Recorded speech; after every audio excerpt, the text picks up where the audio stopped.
And to that piece of lieutenant that's always on his podcast, bashing us, him.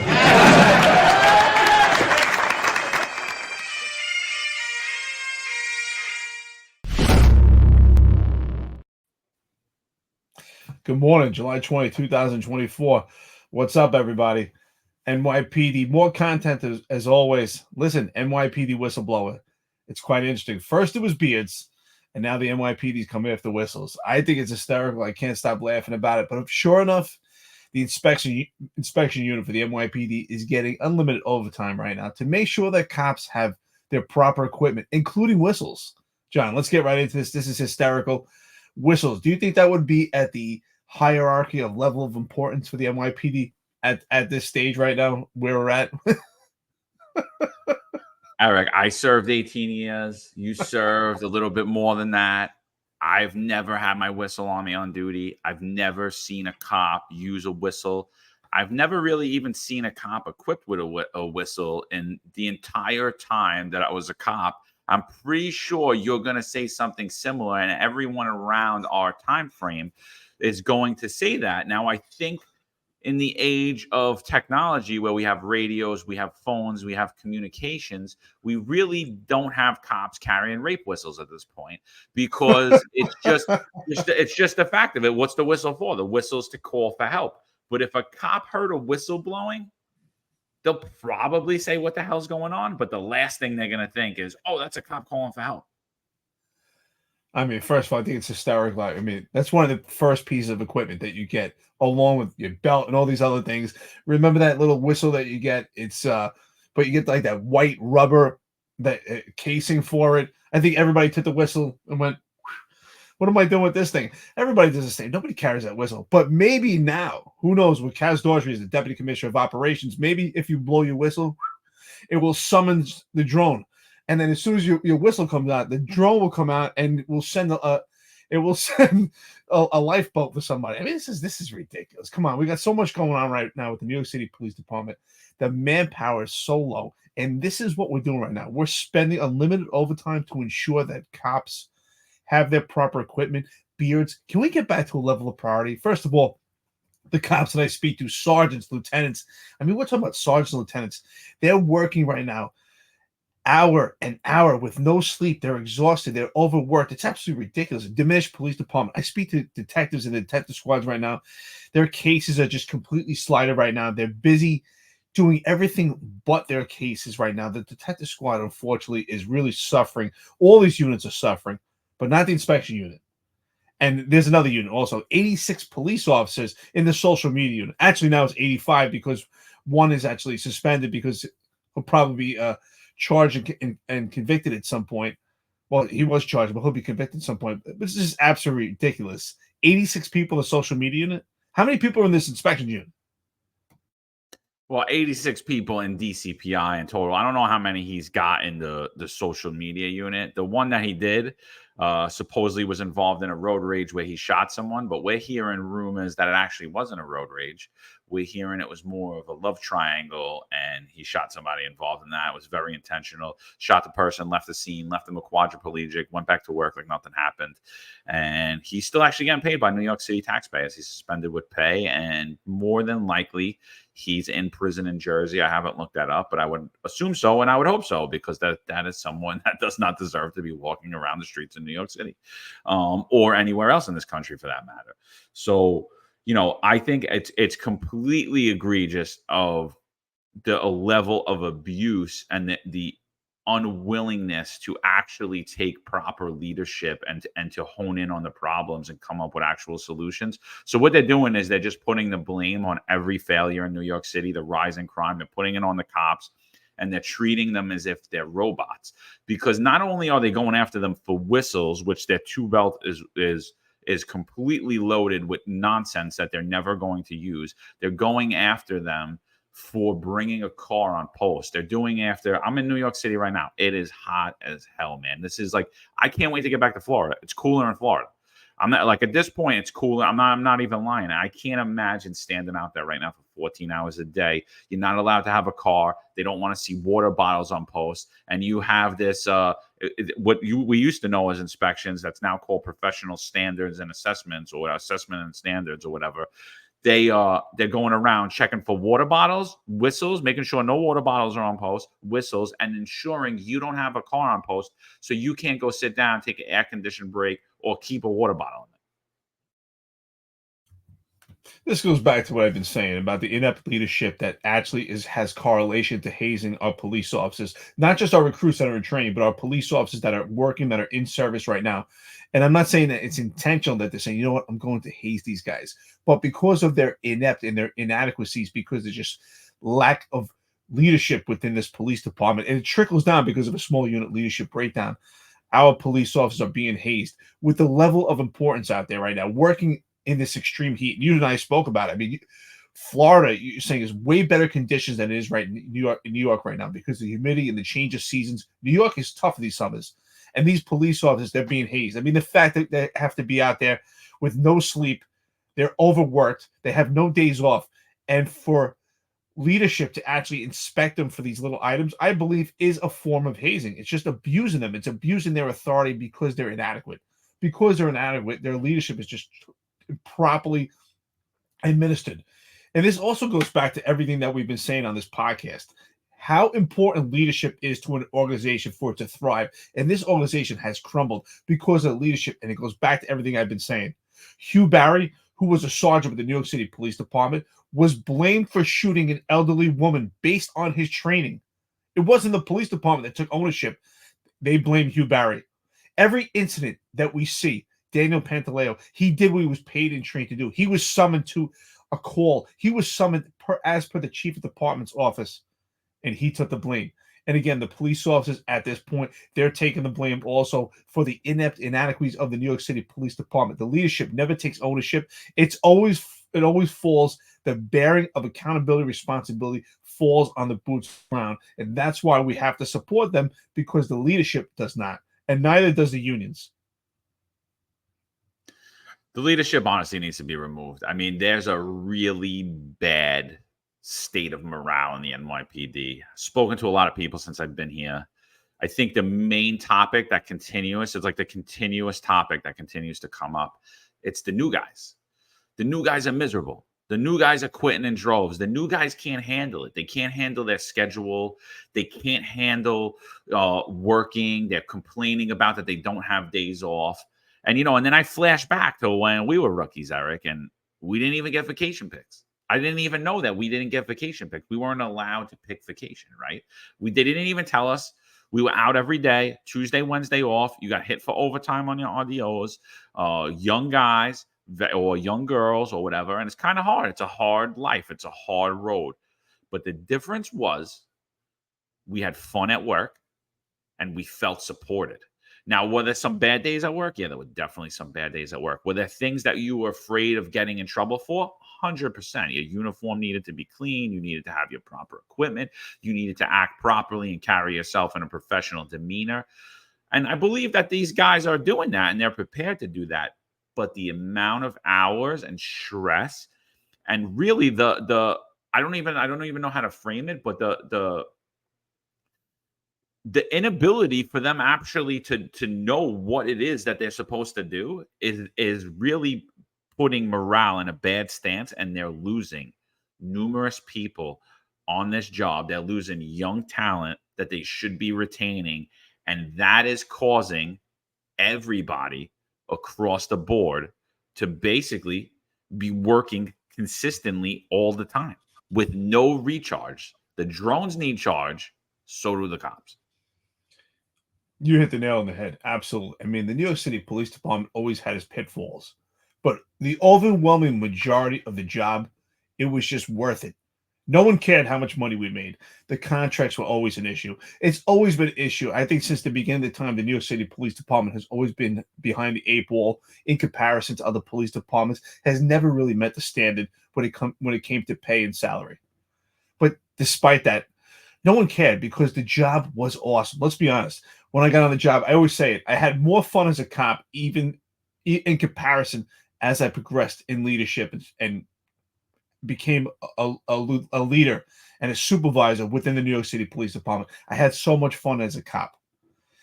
And back then, when we started the job, it was a great time. You were supported. The morale of the job was awesome. Again, you said it. You were right. Were there things that were sticklers? Absolutely. Did you have inspection? Did you have to worry about internal affairs? Did you have to follow certain patterns, certain paths that we did prior? Generation after generation in the New York City Police Department, we always have to worry about these issues. There's always been problematic issues. The leadership has never been perfect. It's always had its quirks.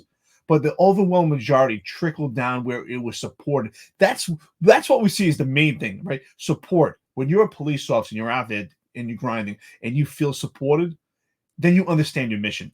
You understand your mission. And we knew our mission back then. The mission was to keep crime down, get the bad guys, do intrusive police work under the umbrella of broken windows.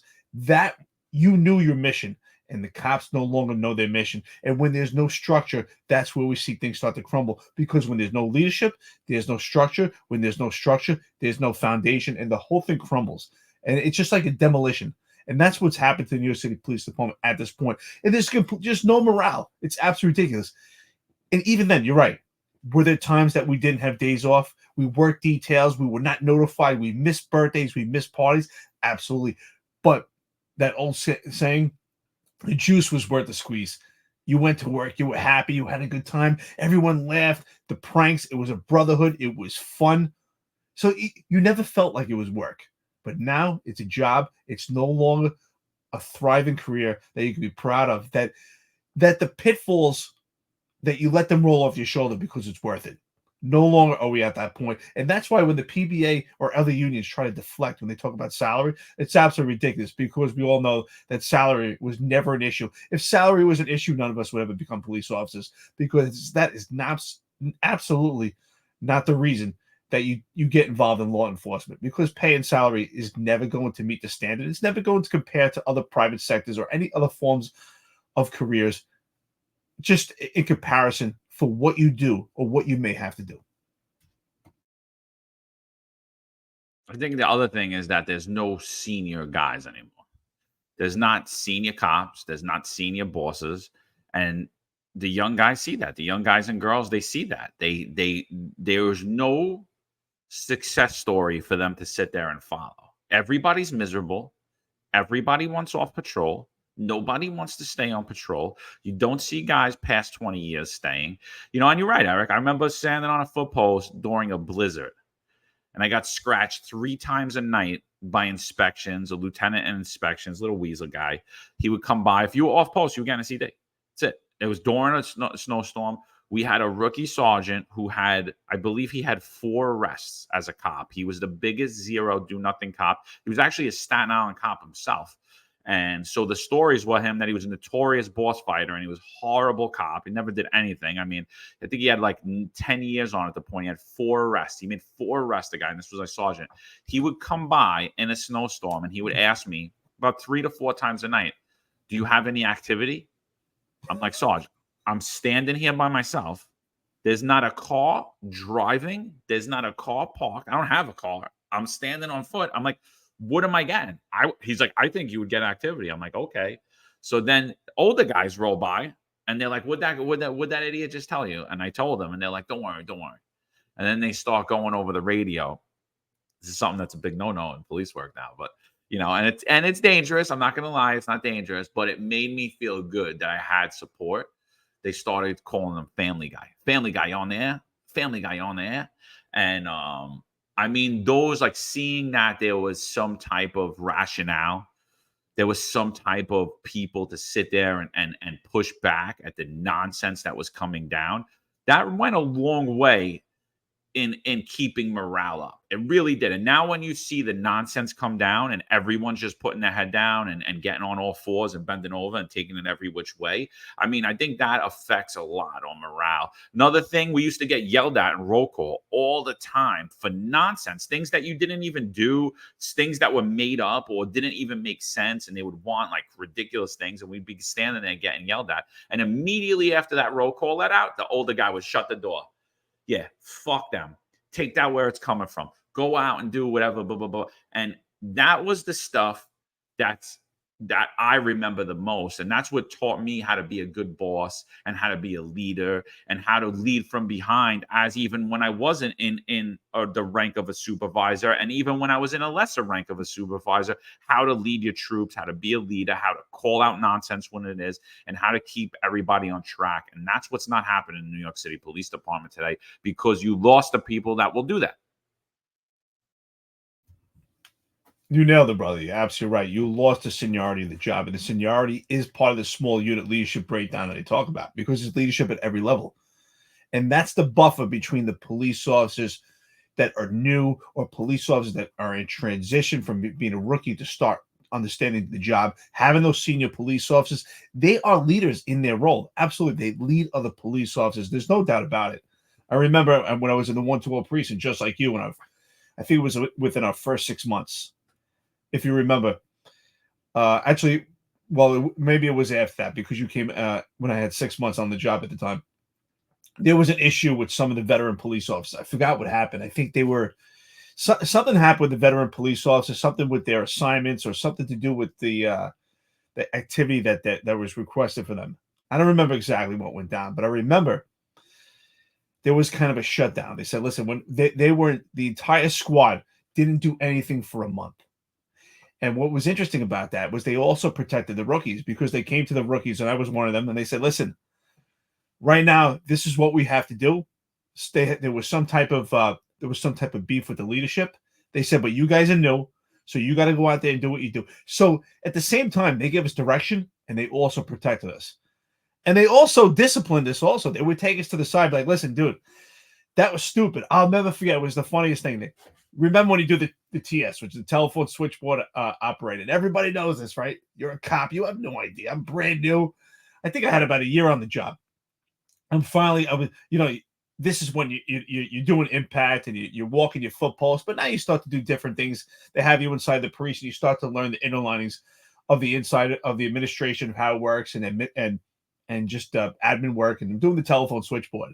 And I'll never forget, I had to give out a 311 job to this sector. I'll never forget. And it was hysterical. So I think it was a block card. It was like some shithole neighborhood, just like, really, that's like the lowest, the lowest form of police work. But you're brand new, you don't know. So I remember telling, I think it was like Sector out or something, like, listen, there's a block car at such and such location. Like, listen, kid, 90X, all right, which meant unfounded. Like, stop bothering me with this bullshit. We got real police work going on. And you learned because of the senior leadership and the veterans, and we lost the veterans. Look, John, you're a veteran. I was a veteran. We're no longer with the police department. The emasculation of the police department has eradicated the leadership, which is the senior police officers, the veterans that were able to pass the torch to the new guys.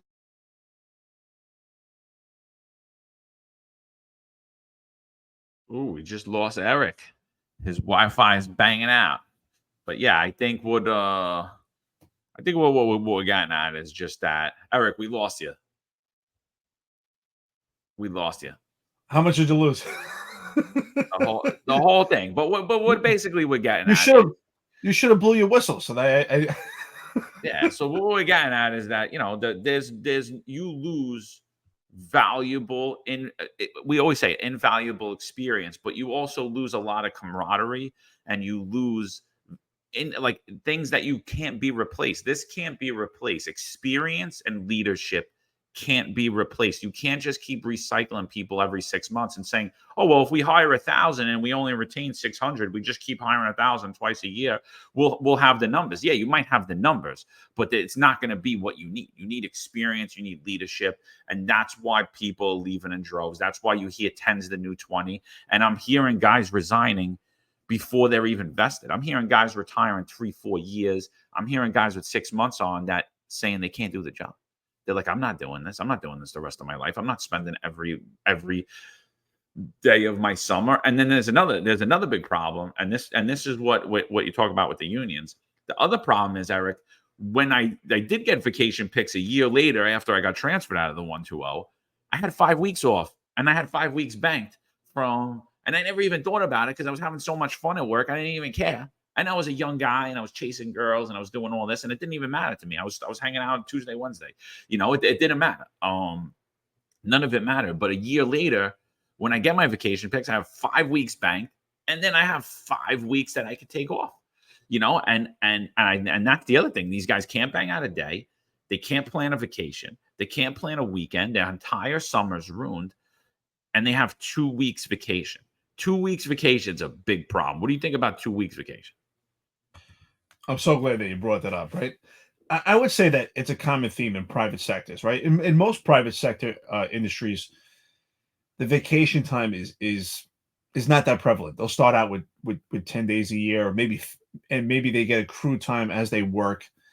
But in the police profession, it's completely different, right? We hear people talk about it, especially BLM, the public, and how cops suffer from trauma, and that they're a detriment to society because they're out when they're doing policing, and that their minds are not right. And maybe there is some correlation to mental health and how the cops deal with the public when they're constantly working to the point of exhaustion, especially in a diminished police department that we're in right now, where police officers need rest and recreation. Absolutely, I think that this is a correlation to mental health. And in a profession of law enforcement, especially in the police department, you need time off. Time off is important for a cooling down period, time for you to get away from the grind, time for you to relax your mind, relax your body, and get back. I think it's more productive for police officers, especially in the police profession.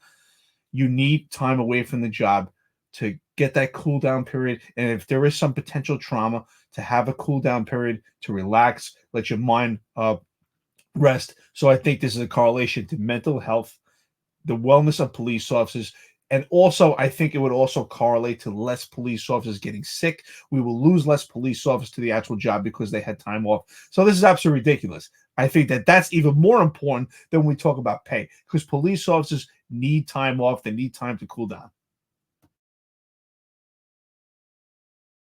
100%. So you're destroying the mental and physical health of these people by consistently badgering them. Again, think about that. I'm at work 3 times a night. I have inspections coming up to me, questioning me, seeing what's going on. They're watching me from a distance.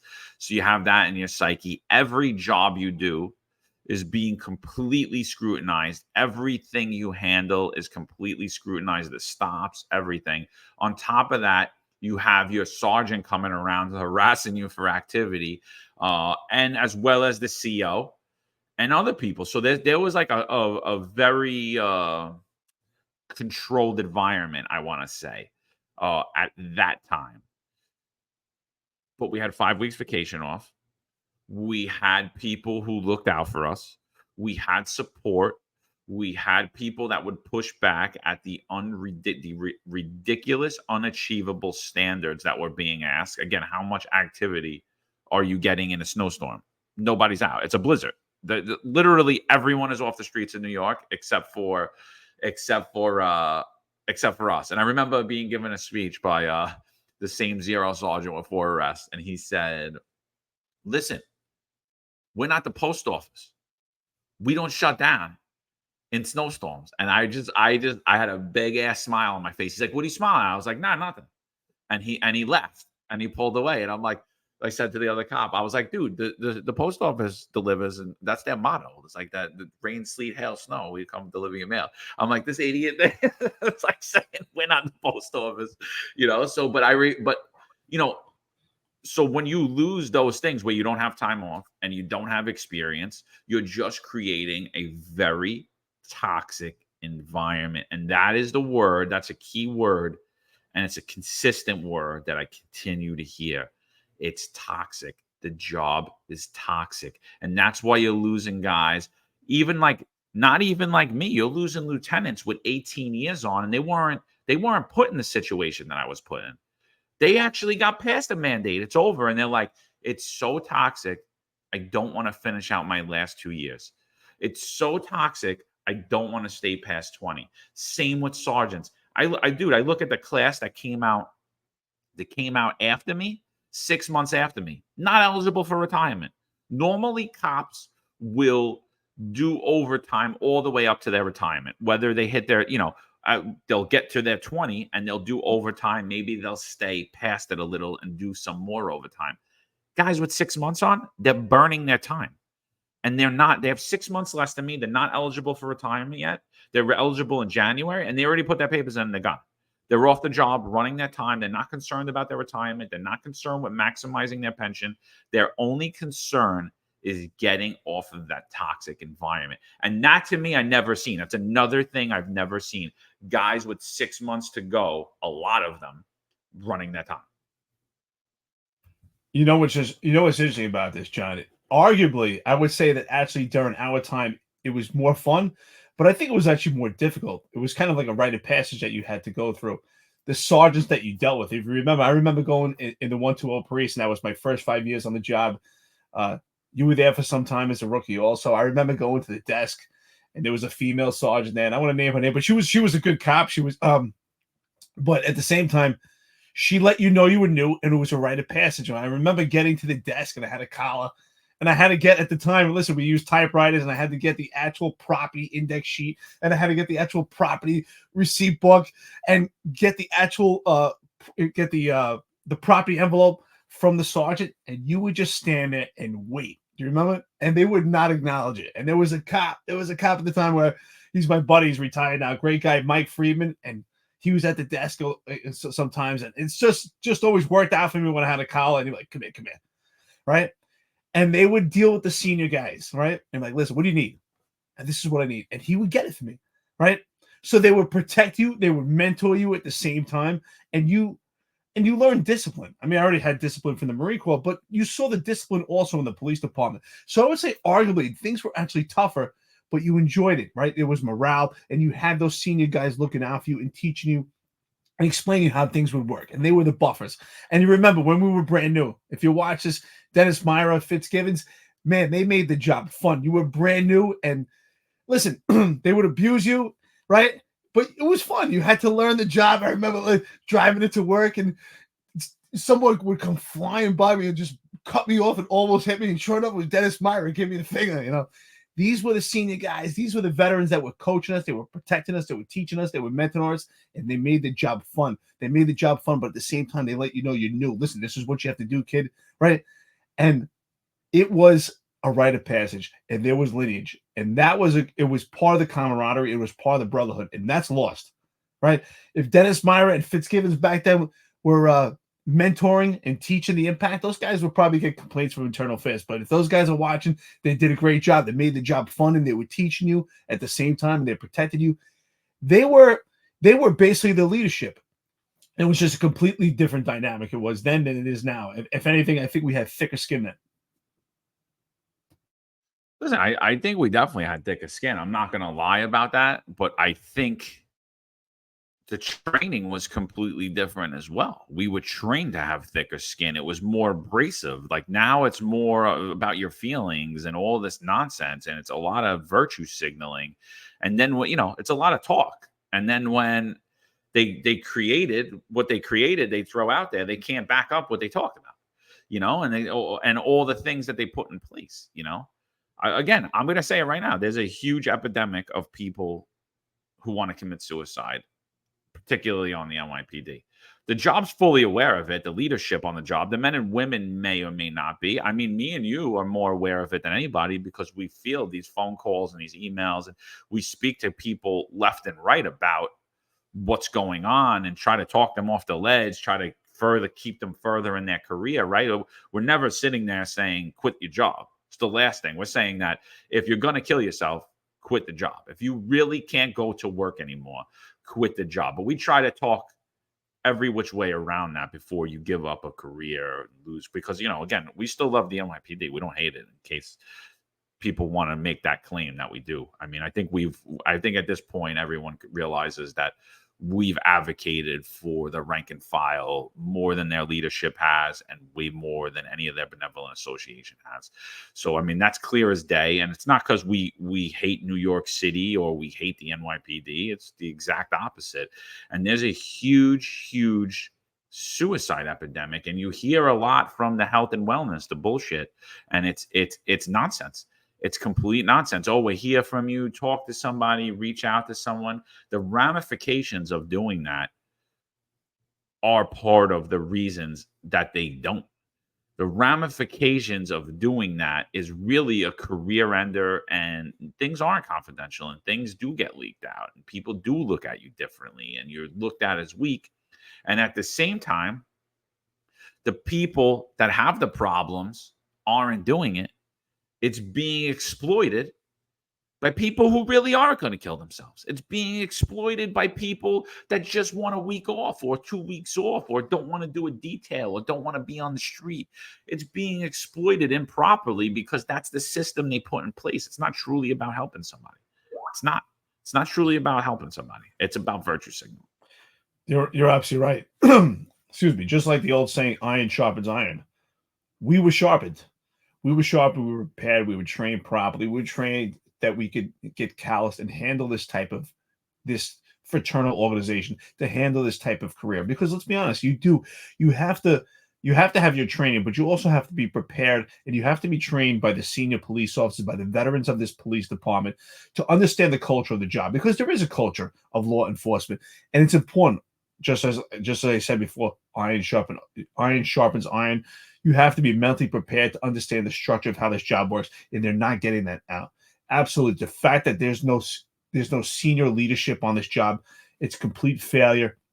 In opposition to what this administration actually provides to the public, so the department is thriving and they're replacing police officers with all this artificial intelligence.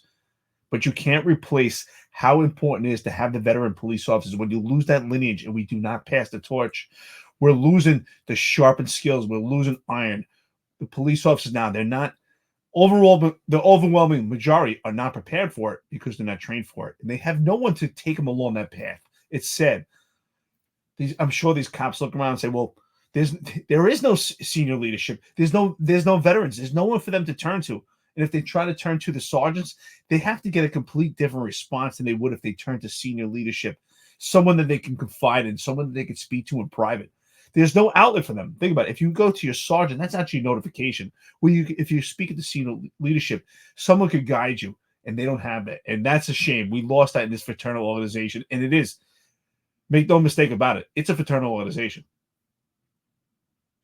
100%. I remember I was on a rookie. I was on a foot post, and I get a pickup of a domestic dispute. So I put it over the radio. Pick up a domestic dispute. I put the address over. I'm not really sure what to do. I have all the paperwork in my pocket, though, because I got everything because I'm new. And the lady's like, come upstairs. And I go upstairs with her, and I go into an apartment. 2 detour cops, 2 females, who I think they had about 15 or 16 years on at the time. They show up, and they look like they want to punch me in the face, right? And I'm not understanding what's going on, right? We handle the job, everything. It winds up, it's not an arrest. I do the DIR. They help me through it. But initially, I'll never forget that the girl looked at me like she wanted to punch me in the face. And I'm like, why is this cop looking at me like this? So we go downstairs, and they don't hold back at all. You stupid fuck. I was like, what? They're like, you put over the address. You don't wait for anybody. You go up in the building. You go into an apartment. We don't know where you are. What if they killed you in there? What if you were fighting in there? They were like, we were looking all around for you. They were like, you don't ever do that again. And, and if you talk to the other cops there, they would tell you those girls would do nothings. Those girls aren't good cops. They're detour. They don't go out and make collars. They would tell you all this about these 2 women. But they were experienced. They were good cops. And they taught me a lesson I never forgot. Right? And that's something that my bosses didn't teach me. That's something that maybe they taught me in the academy.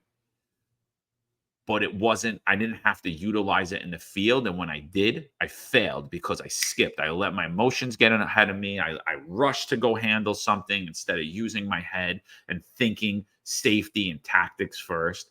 And they instructed me. That's leadership. And you lost those 2 girls too. They're gone too. People like that are gone too. The people that we say, do nothings, but they have the valuable patrol experience that's required on this job that everybody, I don't care how active you are or how good you are. I don't care how smart you are, what school you went to. If you're going to be a police officer, you should have to be able to run a sector car before you can move on and do anything else on this job. And those 2 girls could run a sector car, and they taught me a valuable lesson that day, and I'll never forget that. I'll never forget it. And we lost them too.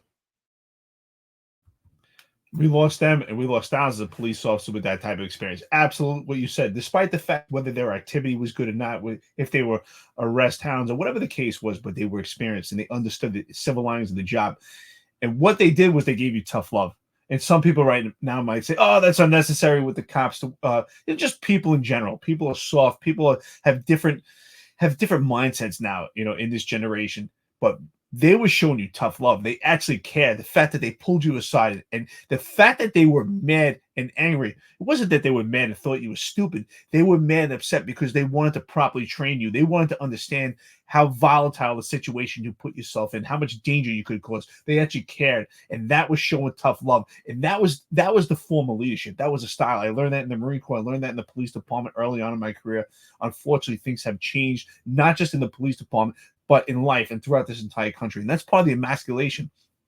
And again, we talk about masculinity. That was two females, but they were two senior police officers that understood the job, and they exhibited those masculine traits that were necessary to teach each other to pass that lineage. That is exactly what we talk about. That exemplifies those masculine traits, those strong traits to actually teach you. And that was a valuable lesson. Think about it. How many years later, and you remember that so vividly, because that was proper training and they cared about you, and you learned it from your senior leadership, small unit leadership breakdown. There was a sense of leadership that passed through the ranks of the police department back then in complete opposition to what we see now. 100%. Let's get a little bit into this leadership here. This is a article that I think we should bring up and talk about. But before we do that, I just want you to get your thoughts on this graphic, Eric. You're gonna love this. This is a great graphic. Here we go. Ba-bam!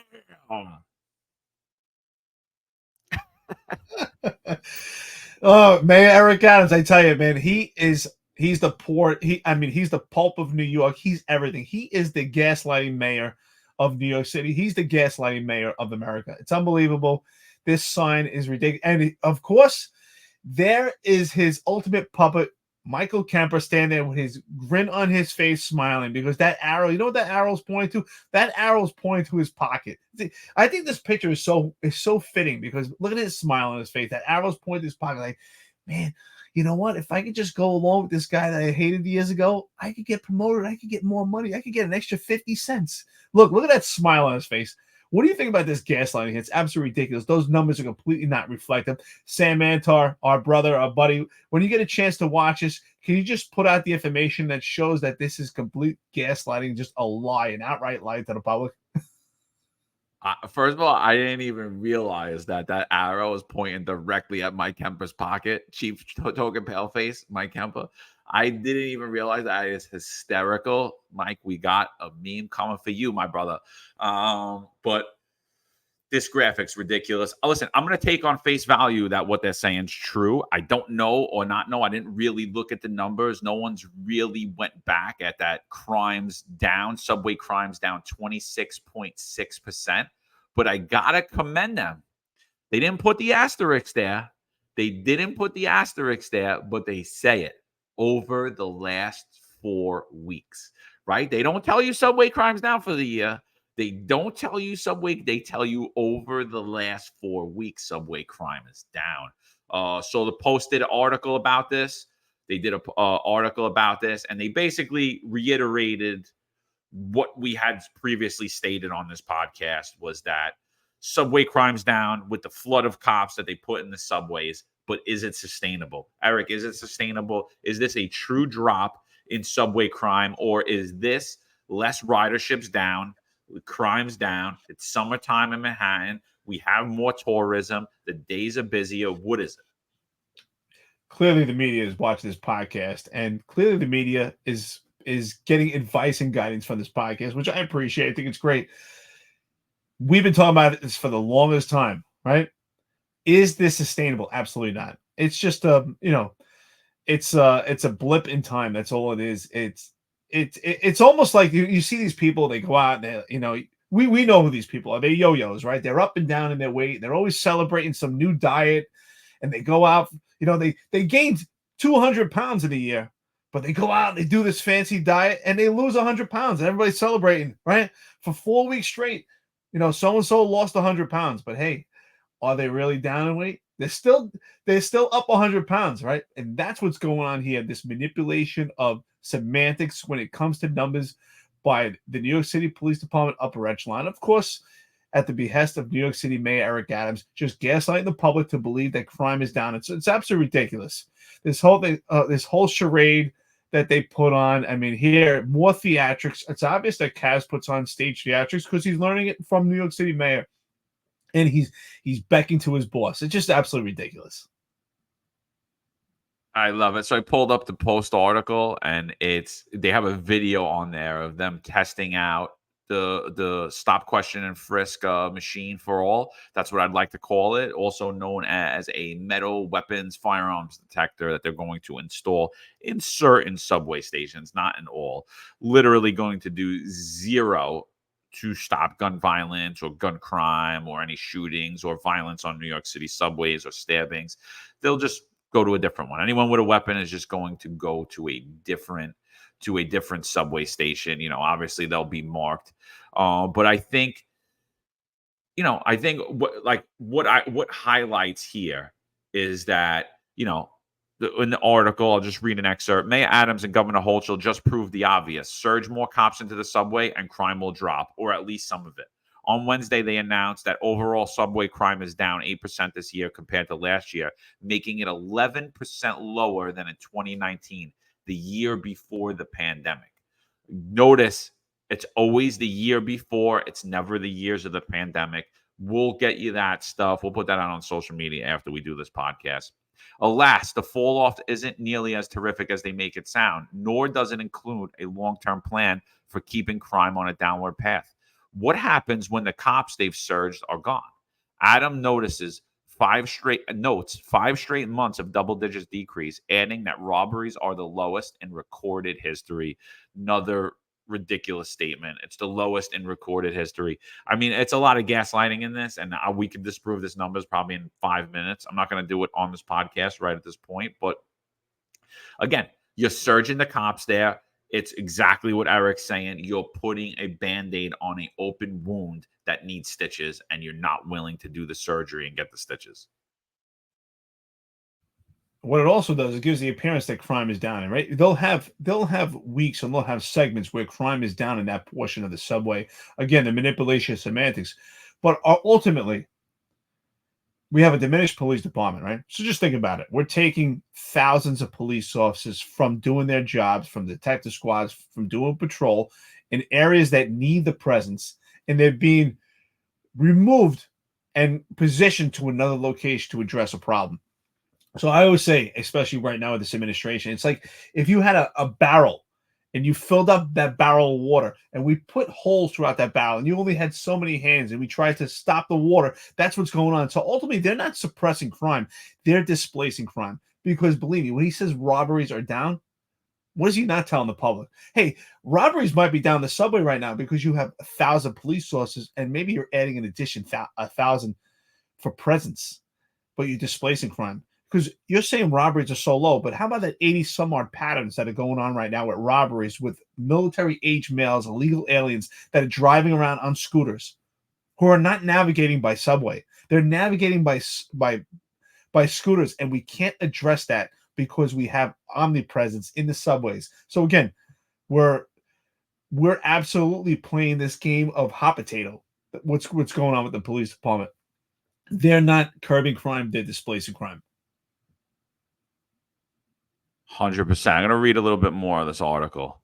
So, although crimes like robberies fell by 22.5% over the last year and 12.7% over 5 years ago, others rose. Felony assaults are down 7% over 2023, but remain up 51% over 2019. Shooting victims also more than doubled last year and tripled over the past 5 years. In other words, violent crime seems to still be headed in the wrong direction. Yes, more cops and fair beating crackdown helped, and Adams is now promising to install gun detecting scanners in the system. But his owner's data doesn't show how many arrests for, say, hopping a turnstile were actually prosecuted. This is something we consistently talk about. And whether more and stiffer consequences for lawbreakers could be produced better results, particularly in reducing violent crime. And it's likely extra city and state law enforcement can stay forever. They'll be needed elsewhere soon enough, leaving the subways ripe for another spike in subway crime, which is 100% everything that we spoke about on that podcast that we did about the lowering in subway crime. But I'm going to say I think that these numbers are a little off that the Post is doing, that they're posting, but at least they are reporting exactly what's going on. What is the long-term plan? I'll tell you. I went to the city again the other day. Packed. Tourism everywhere. I'll be in the city next week. I was in Brooklyn. I was on 3rd Avenue. I just missed the street festival with my good buddy Justin Brannon, and I had just missed this press conference at that station. I was at that subway station, which I'm very sad about. Because I would like to introduce myself to everybody in person. But I'm in the city, and no, I don't see cops. I'm sorry, I just don't see. I know that in Midtown I see cops. In downtown, I saw no police officers. There's thousands of people. It's ripe for crime. There's thousands of people around. There's thousands of people in the subways. And I'm like, where are the cops? The only time I saw cops is they were dealing with mentally ill people on New York City streets. And I don't even want to say they were dealing with them because it wasn't what I was used to. I saw people that were dealing with cops that were clearly a danger to themselves and other, that were being allowed to go walk around New York City streets. And honestly, I was sitting there and saying, these mentally ill people are going to assault an elderly or a woman or a weak male or someone else. And we're just waiting for that to happen before the police actually do something. And again, I'm not blaming the cops. I'm blaming the system that's been put in place for the cops. I'm blaming the leadership of the city for actually having a clear plan executed to remove the mentally ill off New York City streets, the mentally ill and homeless off New York City streets, because it's not there. It's not there. Listen, I feel safe walking around New York City, but it's not because I feel safe because of the plan that Eric Adams did. I feel safe because I of my situational awareness and the things I do to keep myself safe. It has nothing to do with anything that New York City's doing. Exactly here. They're robbing from Peter to pay Paul. But this solidifies everything that you've been seeing right now. We talked about this, right? You said, wow, I'm surprised. The city looks like it's thriving, but what do we not see? We don't see police officers, right? It's encompassed by tourism. And you're not seeing police officers because they're all in the subways right now. The police officers have been removed from these areas that need presence, and they're removed and they're in the subways. And this also, honestly, this leaves room for exactly what we talk about. I'm sure there's a lot of crimes that are happening, they're just not reported. And that's a common theme when it comes to tourists. In many cases, especially when I worked on the Lower East Side and worked in housing, we would get numerous times it would happen. And even back then, tourists would get robbed, and they wouldn't report it because it's just not worth it for them. They're going back home. Many of these people, they live outside the country. They're not going to testify. It's just not worth it for them. They want to get back to their lives. So a lot of these crimes do go unreported, which I suspect is what's going on with these tourists also. And again, it's just so interesting how we talk about it. You're going around downtown, especially right now, and you didn't see that police presence. You didn't see that presence that we would see when we were working, doing intrusive police work under the umbrella of broken windows, under Mayor Bloomberg. That presence that you saw, you didn't see it now. And that's because the police officers just aren't there. It's a diminished police department, and they're also working the subway. So this article, how it is, most of it is gaslighting, but they are telling the truth that there is an extreme amount of police officers that are working in the subways, and this is just not a sustainable plan. Not sustainable for the subways, and not sustainable for the overall crime plan, in which there is no plan. Absolutely. And last thing before we wrap up, article by The City by Greg Smith. It's contributions that exceed legal limits poured into Eric Adams' campaign. It should actually say campaigns. Read it real briefly, but long and short, basically, there's contribution limits that you can do when you donate to Eric Adams or any politician. There's contribution limits for individuals, for businesses, etc. right? And there's all rules and regulations and laws put in place that cannot be violated. But Eric Adams' campaigns have consistently violated and exceeded these limits, the contributions. Now, in New York City, there's something called matching funds. So if I donate $5 to Eric Dim, he's running, the city gives Eric another $5. So Eric Adams' campaigns, his contributions that he's been given from his friends, from people that he's not even allowed to take donations from because they do business with the city, things of this nature, they consistently exceed this. They give him the funds. He gets the matching funds for it, right? And then they do an audit and they return the money that exceeded the limit. But guess what they don't return? The matching funds. So obviously, I'm sitting here and I'm saying, I don't think Eric Adams invented this. I don't think he invented this wheel. I think that this is something that you would see if you looked at anybody in New York City that's a successful politician that wins elections. I think you're going to see that if you look. But why do we have laws in place that aren't being enforced?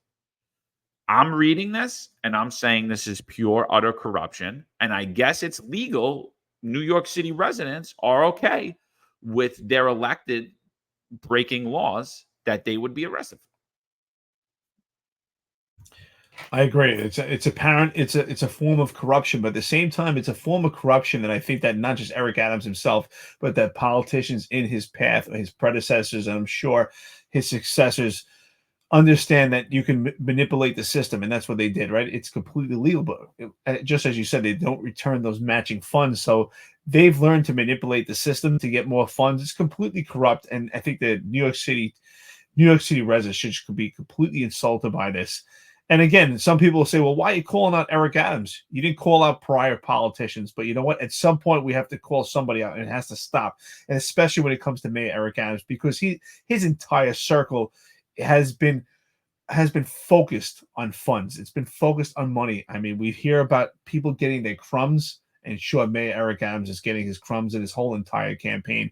But we see just a complete sketchy circle, and also the conflicts of interest that we talk about. It's important to highlight the conflicts of interest. And this administration is just full of hypocrisy. It's full of conflicts. And again, it's just another, again, I think I'm glad you said that. That's a fair assessment. I'm sure this happened with other politicians, but it's just another spoke on the wheel that we could focus on when it comes to Mayor Eric Adams. One of many problematic issues with this administration. Again, I think that in his mind, I don't think that he's a public servant. I believe that he thinks the public should serve him. And I think that he believes rules and laws don't apply to him and regulation. They only apply to everybody else. One other thing that I just got to say, he put out something yesterday. He put out a statement yesterday. He was on a podcast, and he basically said that we need to stop the political violence and the political rhetoric on social media. He made the claim that the assassination attempt on Donald Trump's life that was made by this individual that I don't really know much about, Thomas Crooks or Matthew Crooks, I forget what his name is, but Crooks, he said it had to do with him being on social media, and he lived his life on social media. So right now, I'm just going to put it out there. There's not been one post that's been put out in the media that anyone in the public's aware of that this person was ever even on social media or that he lived on social media. So again, Eric Adams is just making things up out of thin air. And he's basically saying he's trying to create a nexus between people that he serves, that he was elected to serve, going out on social media and criticizing him. He's trying to make a nexus between political violence to criticism on social media. Is it possible? Yeah, it's possible. But even if that was the case, that this individual did this, doesn't mean that people like myself or Eric or Sal or you ever going to do anything. There's no threats. We're saying, hey, your contribution limits, that's illegal. Why aren't you arrested? That's not political violence. That's called integrity. That's called transparency. That's called advocating publicly. That's called speaking in a public forum. So when he says that, then I like flash back to, oh wow, why is Homeland Security all over my LinkedIn? Why is the director of Homeland Security looking at my LinkedIn? Why are you trying to insinuate that people like myself would partake in political violence because we speak out online and give our opinion, our rational opinion, fact-based opinion, or we have a podcast? We exercise our First Amendment right. And I think that statement by him is more dangerous and more tyrannical than anything anybody could say online. I think that statement by an elected official who's elected to serve people to kind of start to push to remove people's First Amendment abilities, like he and his low integrity appointments had already tried to do to us. I think that's more dangerous to this nation than anything that anybody could say online. I'm so glad that you brought that up. He's become like a media dictator. And I don't think that this actually came up from thin air, that he made this up. This is actually calculated in his head right now because he's actually thinking on the path of deflection. Well, how do I stop First Amendment speech? Anyone that criticizes Mayor Eric Adams is a complete target, especially this podcast. This is actually, it's interesting, right? You can't have it both ways. So if he's correct, if he was correct that it's social media that has led to political violence, well, then how come the Internal Affairs Division of New York City Police Department has not done anything in their investigation to protect John and Eric from this podcast? Because we were the targets of violence on social media from an unhinged cop that was using the moniker "All Cops Are Woke" that threatened the lives of us and our children. And yet nothing was done by the New York City Police Department that falls under the behest of Eric Adams. That is violence that was attributed, that was targeted towards this podcast for our First Amendment speech. John, you're absolutely right. You nailed it. The things that comes out of his mouth, the rhetoric that comes out of his mouth provokes violence because he's trying to suppress speech. Again, it goes to egos over everything. God forbid you criticize Mayor Eric Adams. Everything that we say is critical. It's opinion, but we never harass. We never smear anybody. We never put anyone in danger. We just being critical, but complete opposition, and actually just goes against everything that he's saying because the information that was put out was violence that's towards this podcast for our speech, for our criticism. It's absolutely ridiculous. Everything that comes out of his mouth is ridiculous. He's just a complete liar, gaslighting, and he wants to be a dictator, and he's trying to control the media. And that statement, you're absolutely right. I totally agree with you, is dangerous on its face. And if anyone doesn't see that, you have to scratch under the surface and see that everything that he says is actually calculated and actually has a purpose. But his purpose is for Eric Adams, not for the city. And let's not forget, before we wrap this up, let's not forget, there was somebody in his office, Tyler Barberry, worked for the mayor's office of Office of Management Budgets on the police task force at one point, stated too bad he missed on social media. And Eric Adams excused it, and it keeps the kid remains employed. So obviously he's not too concerned with political violence and cheering on of political violence on social media. So again, where do you stand, Eric? It's just another issue that you for it, you're against it, you're for it again, you're against it again. I mean, completely, utterly ridiculous. He can't even stay on topic with even this while it's in the same news cycle in the same period. That he's a complete, utter disaster, and he has zero integrity. So with that, I think we should end this up. What do you got before we get out of here? I actually got to run. I'm going to play basketball in Brooklyn. What do you got? Before I yield, I just want to say this. Absolutely ridiculous that this staffer, Tyler Barberry, was suspended for 2 weeks. It's a complete joke. Police officers get suspended for a time month for far less. But it's a complete joke because he said too bad he missed. And let me tell you something, Tyler Barberry. You are a piece of shit because Crooks did not miss. He missed Donald Trump. He did hit someone, and that family should be completely insulted. He hit someone, and someone lost their lives tragically. So don't forget that. An American lost their life on this day supporting a political candidate. So Eric Adams himself is just complete. Again, he's insulting the entire public. It's an absolute joke because he didn't miss. That staffer should be terminated immediately. And I'll yield to that. And, again, thank you everybody for watching New York's Finest Unfiltered Podcast, your 265 Police Live series. John, have fun playing basketball. We'll see you guys soon.